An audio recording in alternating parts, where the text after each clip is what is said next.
shoulder, Schrader has a knee, and Grover has a bicep. Overall, the game, I thought it was great complementary football, back and forth, all three phases.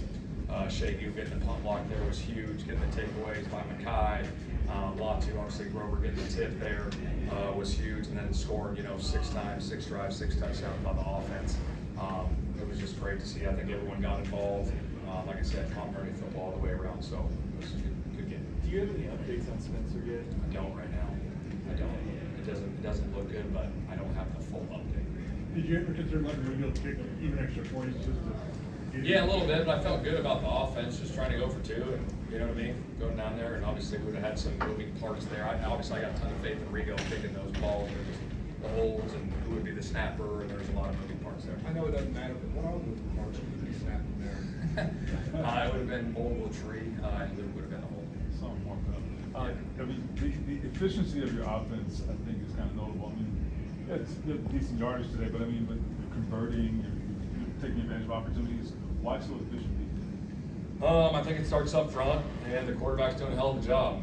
Third downs are efficient. I think 8 for 10. We're moving the ball. We're completing passes at a high clip. I mean, I don't know who's completing 73% of his passes every week. And so when you're doing that, you're going to be pretty efficient on offense, and he's continuing to do that for us. What do you guys do when Tyler keeps getting called for the OPIs, but it doesn't look? It looks kind of narrow there. What can you guys do about that? Just as good as mine. I don't know. We'll work through it, and we'll look at the tape. Jim, you see him every day, but what is your appreciation for Ashton? I mean, he's as gritty as they come. He's as tough as they come, and he does anything that's asked, and he understands his role. I go over roles and opportunities to start the season, and I go through every player, and I say, hey, you're our special teams ace, and you're going to go cover kicks. And when you get your opportunity on offense, go make the most of it. And today, obviously, you got a hell of an opportunity and played a ton on offense. Made some big time plays, got a big in cut there, and then obviously there in the fourth quarter, threw the go ball to him, went up and made a hell of a play. So hats off to him. Just a tremendous worker is what he is. Talking about like resiliency and bouncing back, coming back from last week and winning this week by 34 points. Just what does that say about this team? Yeah, I think the guys, I mean, like I said, like last week was last week, and that's the National Football League. You don't ever want it to happen. But it's next day mentality. It's one day at a time. Enjoy the process of getting better every day and growing as individuals. And our guys were locked in all week. I thought we had a hell of a week of practice. And to see it come to fruition, here on Sunday, just hats off to all the guys and all the coaches. The offensive balance you guys have sounds kind of boring, but I mean, they shut down the run early.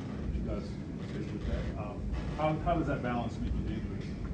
I think when you can do both really well when the game's on the line, I think that's critical. And I just think the guys are playing at a high level right now. They're playing together.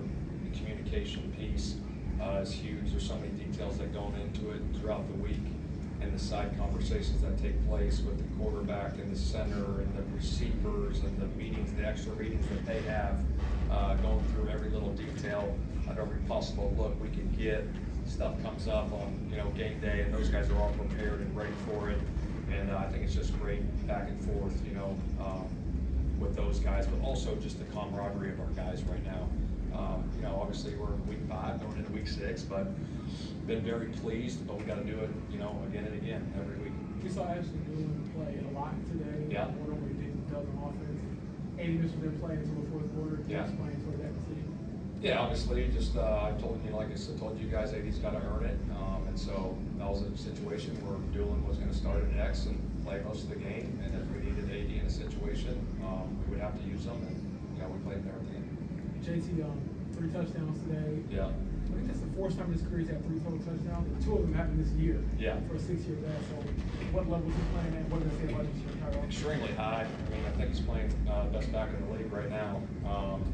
Credit to him, credit to the O-line. That first one, obviously, Q pulling around there. And then the other one we scored down in there tight. We had a little pulling center on with Borden. Borden opened up the hole right there. It was a great job by the O-line. He stretched and cut that thing back up in there. So it's everybody. It's everybody. It starts up front with those guys, but he's just seeing it well. He's running, hard, patient, great vision, great burst, and he hits the home runs. What do you make of the offensive line? Go ahead, Bob.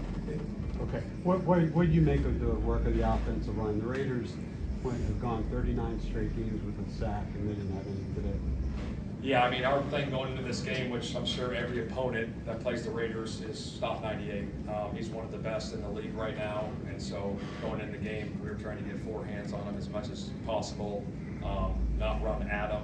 If we did run at him, make sure we got 4 hands on him there, because we know he's a huge problem, and it's a credit to our guys, going out and executing the game. How important is it with this offensive line to have the versatility where you can get guys out of space, but you can also kind of run downhill with them?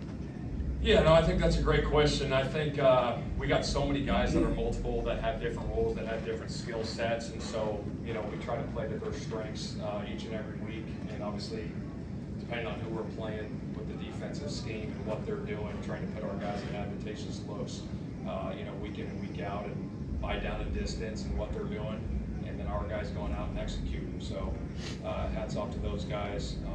Again, I think today too, I just want to mention, like, our defense giving up 6 points is huge. I thought those guys played incredible. They were flying around making plays. It was fun to watch. Shane, Couple more. It's not often in the NFL that a head coach gets to say to the first team, you can take a pressure in the fourth quarter. Was that a satisfying moment for a head coach? Yeah, it's kind of awkward, to be honest, because this league, every game comes down to one scores a lot, but it's nice for those guys to get a quarter off and rest their bodies going into next week. But it's a credit to those guys executing early and often to get that done. Last year, Last one. last year, you all had 8 wins and all about 1 possession. Yeah. This year, they have 3 dominant wins. What's different than what you think? Well, I think all things take time. You know what I mean? I think as you're building a program, sometimes it takes a little bit of time, and I think we got some new faces in here. I think Chris has done a hell of a job with that. Daniel's playing at a high level, and guys are just believing in each other and believing in the process of what we're doing, and it's been really good. All right, thank you. Daniel's coming in right now. All right, thanks, guys.